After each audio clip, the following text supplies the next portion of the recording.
સુરતથી મોટા સમાચાર અત્યારે મળી રહ્યા છે। શિવ રેસિડેન્સીની પ્રોટેક્શન વોલ ધરાશાયી થવાનો મામલો। શિવ રેસિડેન્સીના લોકોએ રસ્તા પર ઉતરીને ચક્કાજામ કર્યો અને વિરોધ નોંધાવ્યો। વિવાન પ્રોજેક્ટના બિલ્ડર સામે કાર્યવાહી કરવામાં આવે તેવી માંગ ઉઠી છે। 4 ટાવરમાં રહેતા લોકોના મકાન ખાલી કરાવવામાં આવતા લોકોમાં રોષ જોવા મળી રહ્યો છે। સલામતીના ભાગરૂપે 4 બિલ્ડિંગ ખાલી કરાવી દેવાઈ છે। લોકો પોતાના બાળકો સાથે વિરોધ કરવા રસ્તા ઉપર ઉતરી આવ્યા છે। સ્થાનિક લોકોએ બિલ્ડરની બેદરકારીના આક્ષેપ લગાવ્યા। आज मुद्दे बात करीशुं। संवाददाता राकेश जोड़ाई गया छे मारी साथे। राकेश, एक बिल्डरनी बेदरकारीना कारणे 4 जेटली बिल्डिंगना लोकोने रस्ता उपर उतरवानो वारो आव्यो छे। शुं आखो मामलो छे?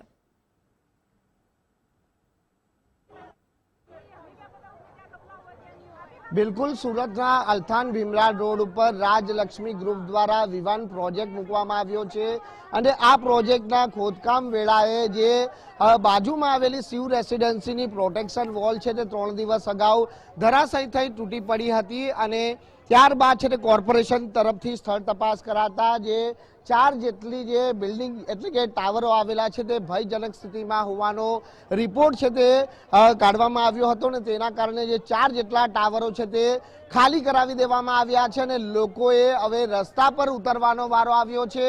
डेवलपर अने बिल्डरनी गंभीर बेदरकारीना अहीं आक्षेपो छे ते करवामां आवी रह्या छे अने तेने लईने आजे मोटी संख्यामां जे 4 टावरना लोको छे ते रस्ता पर उतरी चक्काजाम करी रह्या छे। तस्वीरों सीधी बतावવાનો प्रयत्न करीशुं के અહીં મહિલાઓની આંખો છે તે ભરાઈ આવી છે અને જે બાળકોથી લઈને તમામ અહીં છે તે રસ્તા પર ઉતર્યા છે। નાના નાના બાળકો જોડે અહીં લોકો છે તે રસ્તા પર ઉતર્યા છે અને પોલીસે હાલ અહીં સ્થળ પર પહોંચી છે અને સમજાવવાનો પણ પ્રયત્ન કરવામાં આવી રહ્યો છે। ચક્કાજામ કરાયો હતો ને તેના કારણે છે તે જે વાહન વ્યવહારને પણ છે તે અસર પહોંચી હતી। ત્યારે હાલ જોઈ શકાય છે તેમ કે અહીં પોલીસ તરફથી સંપૂર્ણ સમજાવવાના પ્રયત્નો છે તે હાલ થઈ રહ્યા છે, પરંતુ છેલ્લા 1 કલાકથી વધુ સમય થવા આવ્યો છે અને મોટી સંખ્યામાં જ્યારે લોકો અહીં ચક્કાજામ કરી રહ્યા હતા ત્યારે વાહનોને પણ છે તે અહીં પસાર થવામાં ઘણી મુશ્કેલી વેઠવી પડી હતી। મહિલાઓ જોડે વાત કરવાનો प्रयत्न करीशुं। दी, आपका नाम बताइए। सर, मेरा नाम नीलू है। सर, हम परसों रात से घर के बाहर हैं और हमारे बच्चे सब बहुत डरे हुए हैं और हम यहाँ कैसे रहें, उसकी श्योरिटी चाहिए और हमें खाली करने बोला तो हम कहाँ जाए? हाँ सर, नहीं, हमें न्यू बिल्डिंग चाहिए। हम कहाँ पे जाएंगे? अभी हम इधर उधर जाके शिफ्ट हुए, हम हमेशा के लिए ऐसे नहीं रह सकते ना। हमारे पास कोई एक्स्ट्रा मनी नहीं है बाय करने के लिए, न्यू घर बाय करने के लिए। हमें नया घर चाहिए। बिल्डर को बुलाइए यहाँ पर, जब तक बिल्डर नहीं आएगा तब तक कोई सॉल्यूशन नहीं निकलेगा। रिटर्न में चाहिए कि हमको हमारा फ्लैट दे, नहीं तो नया जगह दे बढ़िया। हमको फ्लैट के बदले फ्लैट चाहिए। अगर वो चाहता है कि ये जमीन हड़पना चाहता है क्या? कि लापरवाही बरती गई है यहाँ पे। लापरवाही हुई है कि एसएमसी के जो भी कानून को नहीं माना गया है। 20 फुट खोदने का था, उसने 40 फुट खोदा। उसकी वजह से इसका बोरिंग का पाइप फटा है और उसकी वजह से हमारा शिव रेसिडेंसी का नींव हिला है। पूरी पार्किंग की दीवार भी गिर गई है और उसकी वजह से मतलब कोई जनहानि खाली नहीं हुई, बाकी हम सब सड़क पे हैं, आप देख रहे हैं जैसे कि। तो बिल्कुल જોઈ શકાય છે કે અહીં હજી પણ સમજાવટના જે પ્રયત્નો છે તે કરવામાં આવી રહ્યા છે। મહિલાઓની આંખો જ્યારે ભરાઈ આવી છે ત્યારે હાલ મહિલાઓ જોડે હજી વાત કરવાનો પ્રયત્ન કરીશું કે તેઓનું શું કહેવું છે, કારણ કે સવારથી જ લોકો અહીં બેઠા છે। દી, आपका नाम? कोमल दवे। दी, बताइए किस तरह लापरवाही पूरे मामले में? 3 दिन हो गए, परसों रात से यहाँ पे बोल दिया बाहर निकलो बिल्डिंग में, ठीक है, और कोई नहीं आ रहा है पूछने के लिए। खाना पानी कुछ भी रिस्पॉन्सिबिलिटी नहीं लिए किसी ने। हम लोग कहाँ जाए? ठीक है, आज सुबह गैस लाइन फट गई है, अब बोले पूरा खाली कर दो, 8 बिल्डिंग सील कर देंगे।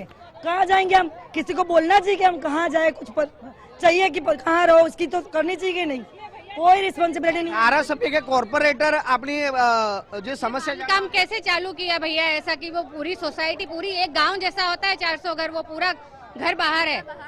हमारे वर्षों की पूंजी है इसमें लगी हुई भैया। छोटे छोटे घर है, मिडिल क्लास फैमिली है हम सब। जी बेटा, पूरा सीव टूटा है सर।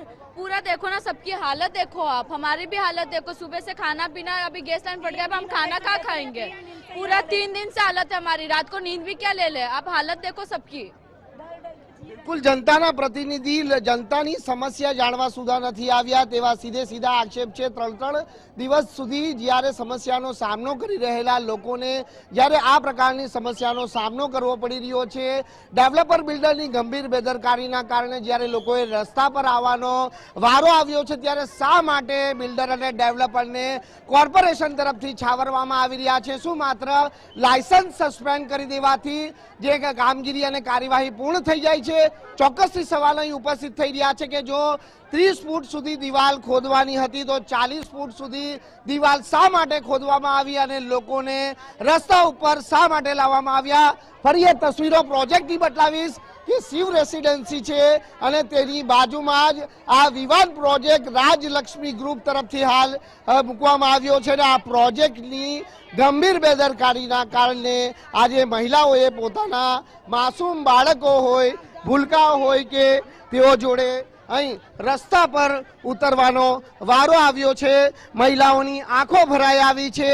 કલાકથી પણ વધુ સમય વીતી ચૂક્યો છે અને મહિલાઓ એક જ માંગ અને રટન લઈને બેઠી છે કે તેઓને લેખિતમાં બાહેધરી આપવામાં આવે કે જ્યાં સુધી તેઓને ફ્લેટનો કબજો એટલે કે પોઝેશન નહીં આપવામાં આવે ત્યાં સુધી તેઓને ફ્લેટ છે તે લેખિતમાં આપવામાં આવે અથવા તો નવું ટાવર ઊભું કરી દેવામાં આવે તેવી માંગણી છે તે અહીં કરવામાં આવી રહી છે। વાહનો છે તે અહીં અટકાવી દેવામાં આવ્યા છે અને પોલીસ હોમગાર્ડના જવાનોને પણ અહીં તૈનાત કરવામાં આવી રહ્યા છે।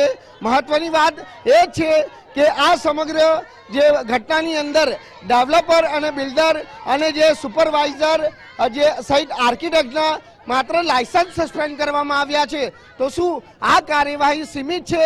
એટલે આવા સવાલો અહીંના જે ફ્લેટ ધારકો પણ ઉઠાવી રહ્યા છે।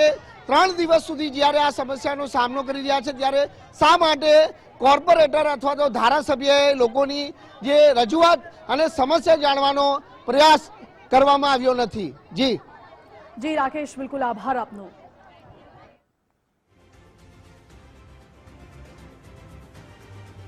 એટલે સ્થાનિકોને આટલી હાલાકી પડી રહી છે, શા માટે હજી સુધી તંત્રના કોઈ અધિકારી કે કોર્પોરેટર કે સ્થાનિક ધારાસભ્ય ત્યાં પહોંચ્યા નથી એ સવાલ છે।